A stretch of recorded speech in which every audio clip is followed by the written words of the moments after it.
El ministro Marco Euseda ha sido llamado por Dios para predicar el Evangelio del Reino con poder a través de un mensaje práctico para el diario vivir. Con ustedes, el ministro Marco Euseda.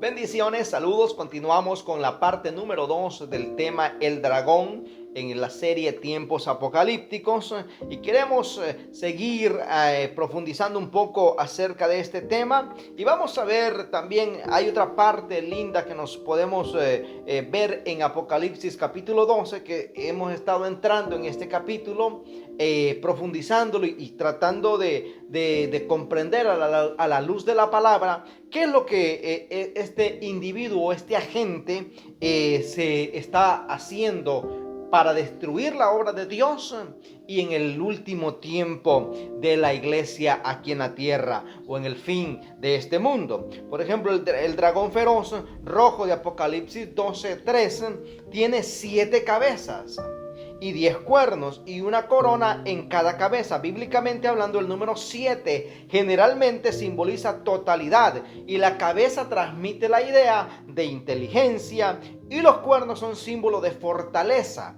Así que el hecho de que el dragón tenga 7 cabezas y 10 cuernos habla de la inteligencia y la astucia distintivas de Satanás. Por ejemplo, cuando habla de los 10 cuernos, está hablando de 10 naciones. No es que son 10 cuernos como los vemos por ejemplo, en los toros o en las vacas. No, está hablando de 10 reinos que se levantan. No es una bestia que usted se imagine, un animal con un montón de cabezas y un montón de cuernos. Eso está hablando un simbolismo de lo que va a suceder. Está hablando, es como una figura de una bestia por el poder adquisitivo, el poder económico y el poder de inteligencia que estas naciones tienen o van a tener aún más. También la corona o diadema en su cabeza concuerda con el retrato de Satanás en toda la Biblia. Satanás es un monarca coronado. Por ejemplo, Jesús lo dijo en Mateo capítulo 12, verso 25-26. Jesús se refiere a Satanás como el rey con un reino. En otra parte también se le describe como un gobernante de este mundo, dice Efesios capítulo 6, verso 12. 3 veces también se menciona en el libro de Juan capítulo 12 verso 31, y otros capítulos como el capítulo 14 y el capítulo 16 también hablan de este monarca. Se habla de Satanás como el príncipe de este mundo. En 2 de Corintios capítulo 4 verso 4 el apóstol Pablo se refiere como el Dios de este mundo. Y en Efesios 2:2 se le llama el príncipe de la potestad del aire, porque todavía tiene un poder limitado. Tiene poder, pero es un poder limitado, porque el poder absoluto es de Dios, de nuestro Padre Celestial. También como el que gobierna este mundo, Satanás tiene súbditos, hombres y mujeres malignos, y como príncipe de la potestad del aire, tiene súbditos espíritus malignos y el espíritu de gobierno en los que se inclinaron en desobediencia. También el arquitecto del mal en este mundo también lo habla en Juan capítulo 5 verso 19 en adelante. Nos dice que el mundo que nos rodea está controlado por el maligno. Dios no le dio a Satanás el mundo para que lo gobernara. A Satanás, él se lo arrebató de las manos a Adán y a Eva. Dios le había dado este gran encargo de llenar y sojuzgar la tierra a Adán y Eva y ejercer el dominio de ello. Por ejemplo, Génesis 1:28, cuando la pareja primogenia cayó del trono de Dios que les había dado que le había dado Dios, y el mismo Satanás lo ocupó, porque ya venía con esa malicia desde hacía tiempo. Por eso vemos cómo es eso que Satanás se rodeaba en el jardín del Edén, porque se cree que en el cielo Satanás él elevaba esa adoración, y cuando él adoraba profundamente se encendía en una sola luz, y entonces él vio que era tan hermoso y decidió: no, ¿cómo es que yo voy a adorar siendo tan bello? Yo necesito adoración para mí. Entonces él habla en Ezequiel que él dice: seré como el el grande, seré como Dios y haré mi trono, y empieza a salir el orgullo, la arrogancia y la rebeldía en su corazón.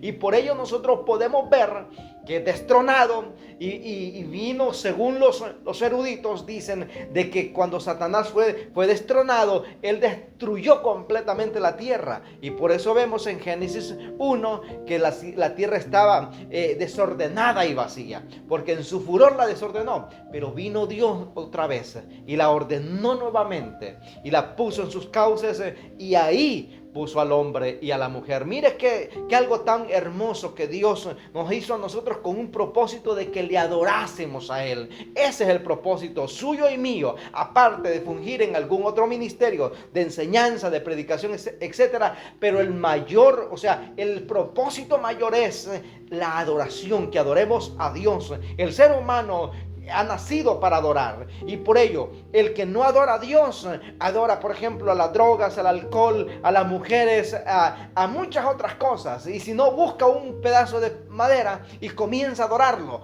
porque en su ser, en su interior, en su ADN, lo primero que está es la adoración.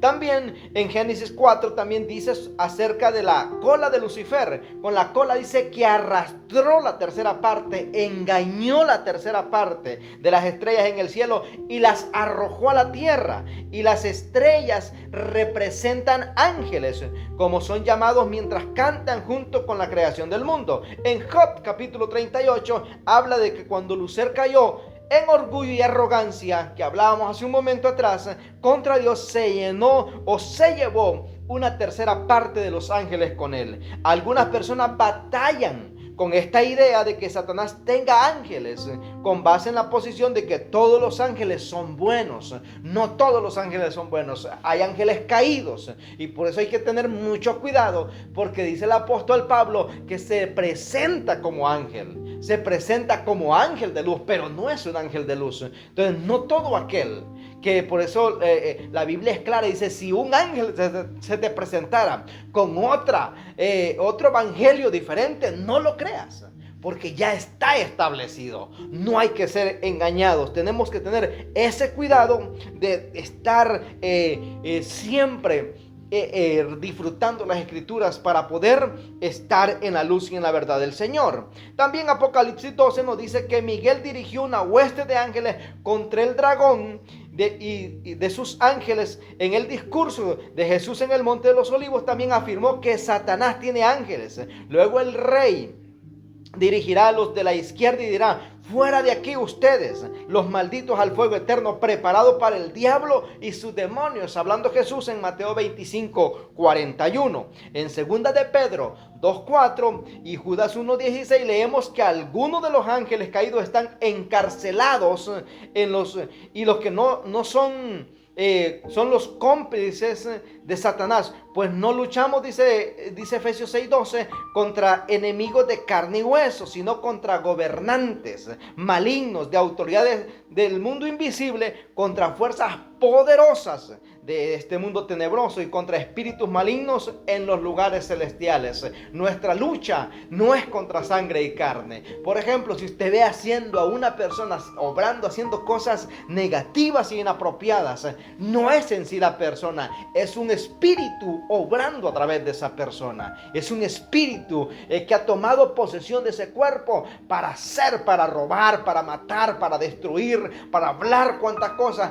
Es un espíritu, le está dando la oportunidad a Satanás a través de su cuerpo para decir cosas, para hacer cosas inapropiadas, porque es una lucha que tenemos en contra de estos espíritus.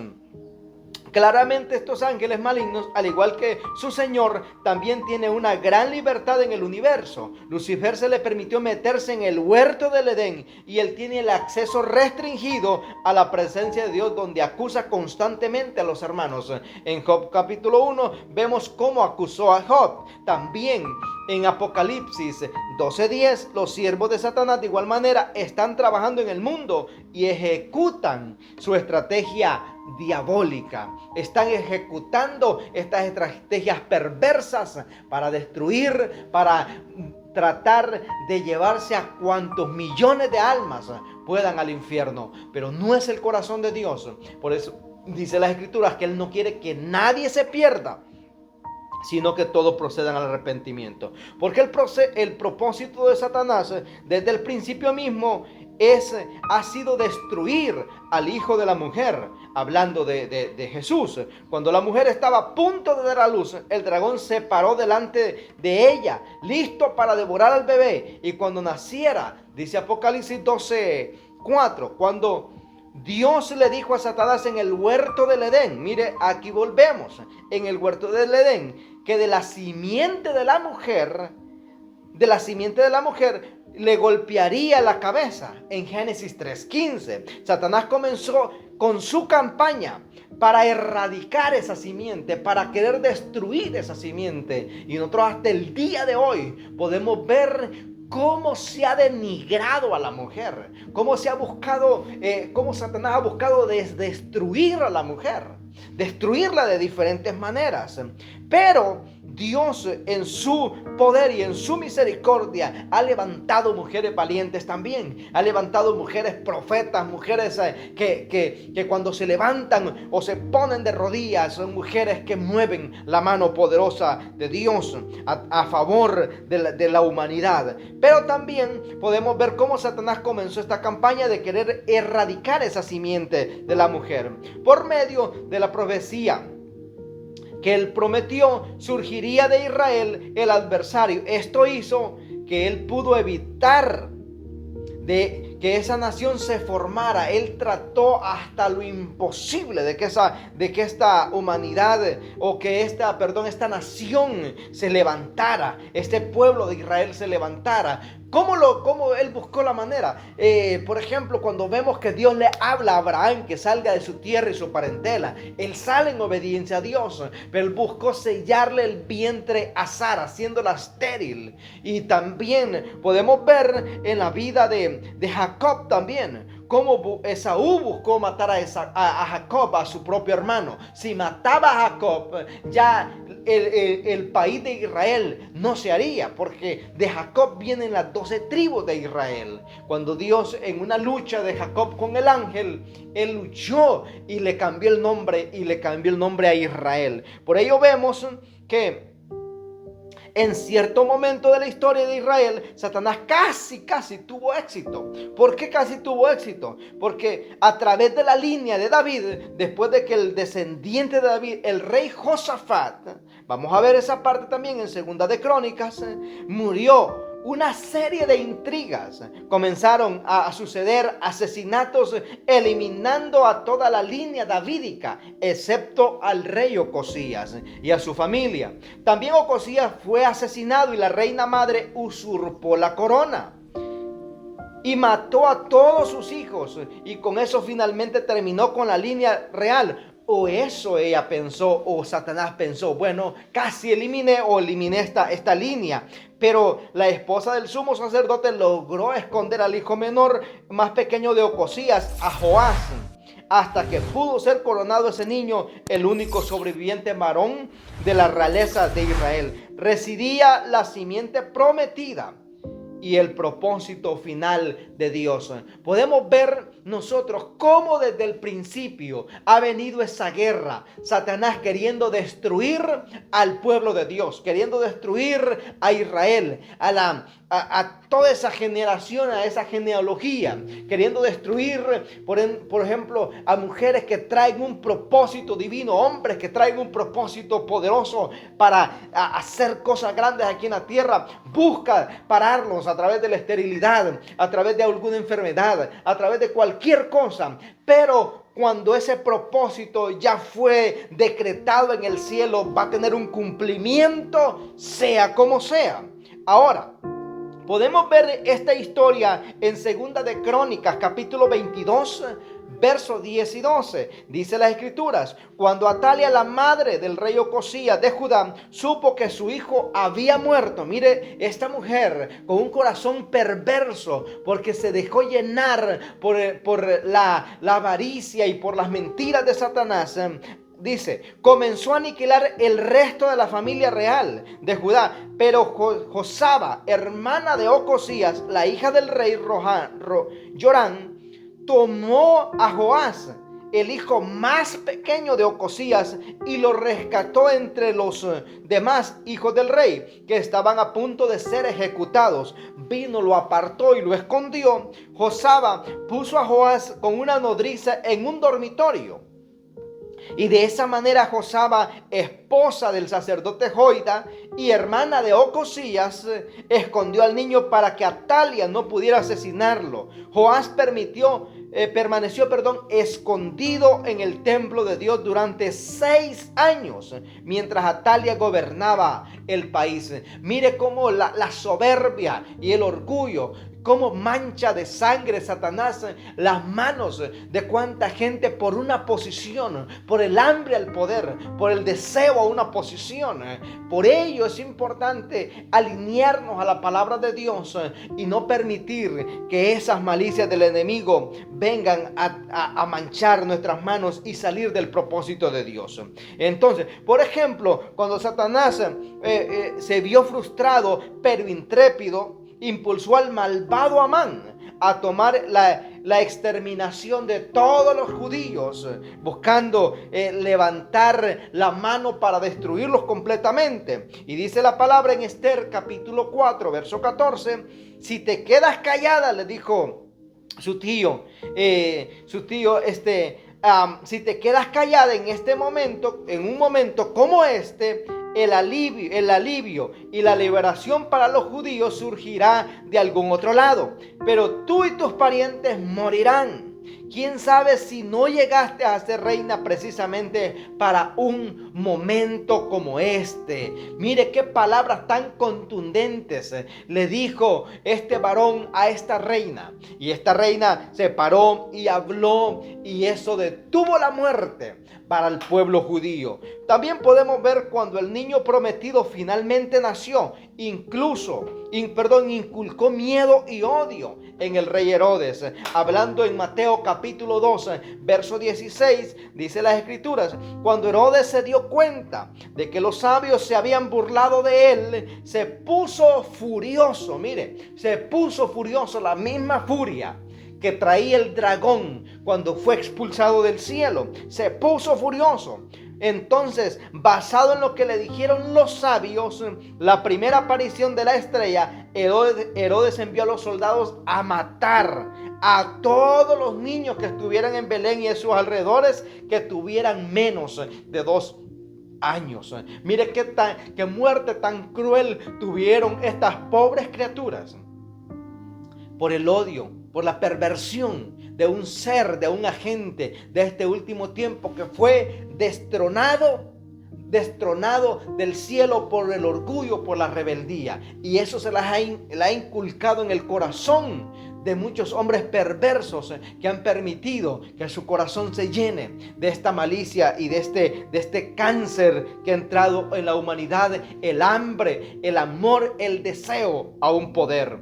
Pero también podemos ver nosotros que la mano soberana de Dios intervino y dirigió a José para que se fueran de ese lugar a Egipto hasta que el niño creciera, hablando de Jesús. Y Jesús no pereció, aunque Satanás buscó eliminarlo de 1 y 1000 maneras, no pudo, porque aunque tiene poder, pero ese poder es limitado, porque los propósitos de Dios se cumplen aquí en la tierra. De esa manera, se salvó la vida de Jesús inmediatamente después del bautismo. Mire otra vez, de Jesús, Satanás lo confrontó en el desierto con las 3 formas famosas de las tentaciones que le hizo el adversario. Estas quedaron expuso a Satanás Jesús también nuevamente, porque lo confrontó también con la palabra. Por eso es importante que la palabra no es para la Biblia andarla bajo el brazo, es para andarla en el corazón, porque ahí nos da las herramientas para poder pelear. Cuando aquel le dijo, convierte esta piedra en pan, Jesús le dice, no solo de pan vivir el hombre, sino de toda palabra que sale de la boca del Señor. También le dijo de la adoración, pero Jesús le dijo, solo al Señor tu Dios adorarás y a Él servirás. Cuando le habló de la tentación, que se tirara, entonces Jesús le dijo, no, no tentarás al Señor tu Dios. Hubo palabra en el corazón de Jesús. Por eso es la palabra. Por eso la Biblia dice, y le han vencido por la sangre del Cordero y la palabra del testimonio. ¿Cuál es la palabra? Esa palabra del Señor. Cuando la Biblia la andamos internamente, porque no es en el momento a buscar la cita bíblica para defendernos. No, es andarla en el corazón siempre. Esa palabra, meditar en el día y en la noche. Eso nos va a dar la fortaleza y las herramientas para poder estar de pie ante las circunstancias y los embates de la vida. También, después de este fracaso, el diablo hizo 2 intentos más de asesinar a Jesús. Directamente trató de coaccionar a la gente de Nazaret para que lo lanzaran a Jesús desde la cima de una montaña. Vemos en Lucas capítulo 4, versos 28 y 29. Al oír eso, la gente de la sinagoga se puso furiosa y se levantaron de un salto y lo atacaron y lo llevaron a fuerza hasta el borde del cerro sobre el cual estaba construida la ciudad. Querían arrojarlo por el precipicio, y después de esto exacerbó el odio de los escribas. Hablando en Juan capítulo 8 versos 58 y 59, dice las escrituras, y Jesús contestó: les digo la verdad, aún antes de que Abraham naciera, yo soy. En ese momento tomaron piedras para arrojárselas, pero Jesús desapareció de la vista de ellos y salió del templo. Estuvo Jesús ahí, y la ceguera espiritual que esta gente tenía, no pudieron reconocerlo a Jesús, que el Hijo de Dios estuvo entre medio de ellos, y por ello mucha gente está viendo milagros. Dios está haciendo cosas gloriosas en estos últimos tiempos, y mucha gente tiene la mente cerrada y no puede captar, no puede percibir lo que Dios, lo que Jesús está haciendo, buscando la manera de que el hombre abra su corazón. ¿Por qué mucha gente? Porque mucha gente, por una posición económica, dice: no, esto yo lo hice por mi propia fuerza, cuando Dios visiblemente le ha abierto puertas y negocios. Mucha gente, Dios le ha dado inteligencia para que fluya en una carrera profesional, y piensa que es por su inteligencia, es por su sabiduría, o porque pudo ir a X universidad, o porque pudo, o que nació en cierta clase social, o etcétera. Pero eso es Dios haciéndole saber a la humanidad. Por ello podemos ver en Apocalipsis capítulo 12 versos 7 y 8. Entonces hubo guerra en el cielo. Miguel y sus ángeles lucharon contra el dragón y sus ángeles. El dragón perdió la batalla y sus ángeles fueron expulsados del cielo. Estos versículos se refieren no solo a una sola batalla, sino a una guerra con muchas batallas. En muchos frentes, estas influyen a la batalla entre Miguel y Satanás, la batalla entre los ángeles dirigidos por Satanás y los ángeles dirigidos por Dios, la batalla entre la gente dirigida por Satanás y la gente dirigida por Dios. El libro de Apocalipsis nos dice que una batalla finalmente de estos 2 enemigos feroces va a ocurrir finalmente, va a ser la última batalla de una y por todas, y esa se habla la guerra del Armagedón. También, vamos a ver también un poquito en el libro de Juan capítulo 16 verso 18, cuando Él venga, dice: convencerá al mundo de pecado y de la justicia de Dios y del juicio que viene. El pecado del mundo consiste en que el mundo se niega a creer en mí, dice el Señor. La justicia está disponible porque yo voy al Padre y ustedes no me verán, le dice a los discípulos más. El juicio vendrá porque quien gobierna este mundo ya ha sido juzgado, pero todavía ya fue juzgado. Pero aunque ya fue juzgado, el veredicto final todavía no se ha dado, pero se va a dar en el último momento, cuando Jesús venga a regir las naciones con vara de hierro. Ahora bien, Es importante recordar que no hay tal cosa más mal o abstracto el mal, siempre se origina en una personalidad inteligente, consciente de sus propias acciones. Hay gente que ya sabe que lo que está haciendo es mal, que sabe que está obrando mal, que está pensando mal, que sus planes son malos, son perversos, pero es la ceguera que tiene a través del enemigo. Por ejemplo, podemos ver cuánta gente ha visto que siempre el final de un narcotraficante es la muerte, es la cárcel y hereda esa maldición a su familia, pero aún así se siguen metiendo en esas circunstancias porque el engaño del enemigo está en sus vidas. Satanás mismo o una de más de las criaturas angelicales delegadas para llevar a cabo su voluntad en el pasaje de la Biblia que más claramente demuestra esta verdad el resultado es Daniel 10. Daniel habla y había estado viendo en oración por 21 días un conflicto. Y cuando un ángel, probablemente Gabriel, lo visitó, en una visión el ángel reportó que la oración de Daniel ya había sido oída desde la primera vez.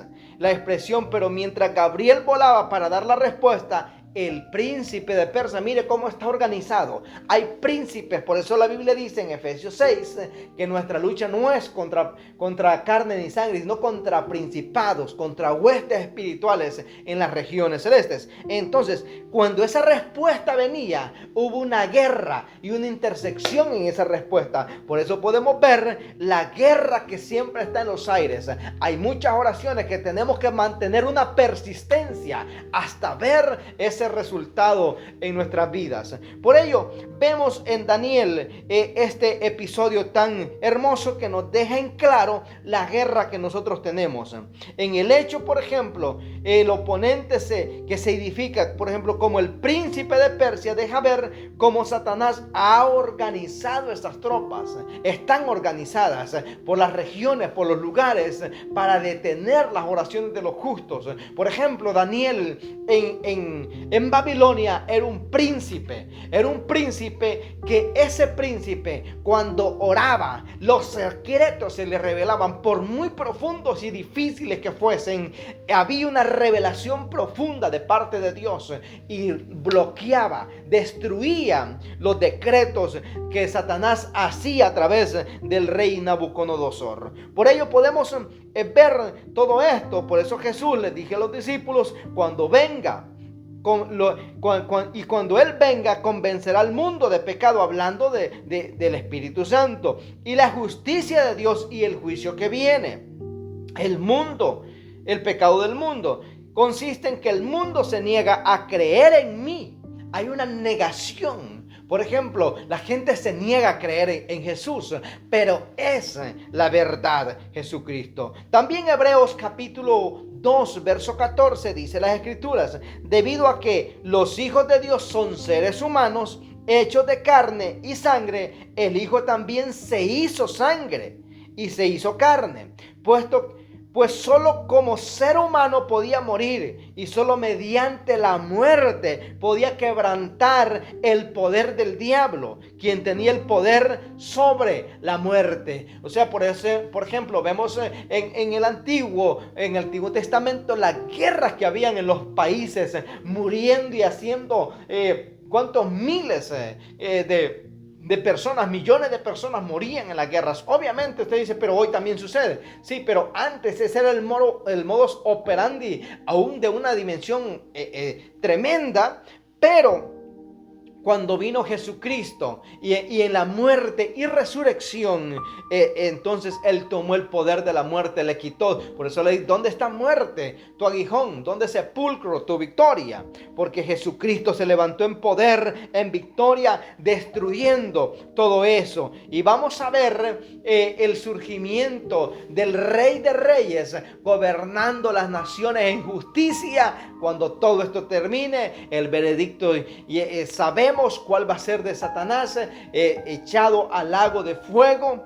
Y ahí vamos a ver el gobierno de Jesús mundialmente. Y ahí es donde se va a cumplir: te alabarán, oh Jehová, todos los reyes de la tierra, porque habrá un gobierno justo, un gobierno poderoso, un gobierno hermoso en la tierra. Ya que Satanás ha sido juzgado por la obra de Cristo en la cruz, entonces parece que es el enemigo el que está ganando en este momento. Pero la respuesta legalmente en el Calvario fue la completa destrucción de Satanás, donde todas las esperanzas se desintegraron y se hicieron cenizas cuando el Señor Jesús murió y resucitó. Sin embargo, cualquier acción legal, la sentencia tiene que implementarse en las cortes celestiales. Por ejemplo, aquí en los Estados Unidos vemos cuando una persona es acusada, pero pasa un tiempo para que esa persona reciba la condena. Pasa un tiempo y es igual, por ejemplo, ya Satanás desde la muerte y resurrección de Cristo fue derrotado y ya fue derrotado, fue destruido. Pero va a llegar el momento cuando venga nuevamente en la guerra del Armagedón, cuando el enemigo engañe a las naciones y a los poderes del mundo para luchar contra Dios. De la boca de Dios, de Jesús, saldrá la espada que derrotará completamente y estará la condena hecha y la victoria absoluta completamente, donde ya no vamos a tener que luchar con los pensamientos, con los problemas, con las enfermedades, con el robo, con las mentiras. Ya no va a haber nada, porque será un mundo de paz, un mundo absoluto, donde el gobierno absoluto va a ser de Jesús y poniendo hombres gloriosos y en lugares y en puestos de gobierno. Bendito sea el nombre del Señor. Esto significa, amados, que cuando la iglesia ora, en realidad ejerce una fuerte influencia para determinar el resultado y los acontecimientos humanos. Una oración, cualquiera puede ver a una persona que está orando, lo puede ver muy sencillo, pero cuando esa persona en el ámbito espiritual es un gigante, es algo poderoso que está haciendo, porque cuando esa palabra sale de la boca de esa mujer, de ese hombre que está comprometido, está ungido en el Señor, esa palabra sale con contundencia, con poder, con autoridad y derrota y destruye todas las fortalezas del mal. Por ello también podemos ver en Apocalipsis capítulo 12, verso 12, la Escritura dice: por lo tanto, alégrense, oh cielos, y alégrense ustedes los que viven en los cielos, pero el terror vendrá sobre la tierra y el mar, pues el diablo ha descendido a ustedes con gran furia, porque sabe que le queda poco tiempo, porque los días en esta tierra ya están contados. Pronto la iglesia de Jesucristo se va con Dios, viene Jesucristo por su iglesia, desaparecen millones y millones de la tierra. Y empieza los 7 años de la gran tribulación. 3 años de gran tribulación, 3 años y medio de gran tribulación y 3 años y medio de gran tribulación. Ahí nosotros tenemos que estar muy atentos con nuestras lámparas encendidas y con esa llama del Espíritu, ese fuego del Espíritu que esté ardiendo en nosotros, porque no sabemos el día ni la hora que el Hijo del Hombre va a venir. Y por ello, cuando esto surja, por ejemplo, muchos dicen que la iglesia va a pasar por la tribulación, pero yo creo, a la luz de la palabra, que la iglesia se va antes. Ahora solo estamos viendo los principios de dolores, los ensayos que están haciendo en el mundo, cómo van a implementar la marca de la bestia, pero cuando ya comience a implementarse, antes de que comience directamente a implementarse, la iglesia de Jesucristo se va. Y estamos viviendo esos últimos días. Por ello tenemos que estar constantes en el Señor, buscándole siempre. Al final del tiempo, cuando los creyentes lleguen al cielo, habrán sido hechos en la santidad del Señor. No somos perfectos ahora, estamos en camino a la perfección, porque esa perfección va a ser en el día de Jesucristo. Entonces, esa santidad, no habrá más nada que Satanás pueda decir o hacer al respecto de nosotros. No podrá acusarnos, porque ya estará completa esa santidad en nosotros, en nuestras vidas. Así es de que ha sido una gran bendición poder recibir y entender esta palabra acerca de este ser que ya fue derrotado en la cruz del Calvario, pero también sabemos que la victoria rotunda ya es de Jesucristo y de la iglesia, de aquellos que le seguimos y creemos en Él. Así es de que le invitamos que continúe aquí pegaditos con nosotros en esta serie de tiempos apocalípticos. Tenemos otros temas espectaculares. Así es de que bendiciones. Gracias por sintonizarnos. Esperamos que esta poderosa palabra haya sido de bendición para tu vida. Te invitamos a suscribirte a nuestro canal de YouTube y también puedes seguirnos en nuestras redes sociales, en Facebook, Instagram y Twitter, como Ministro Marco Euseda.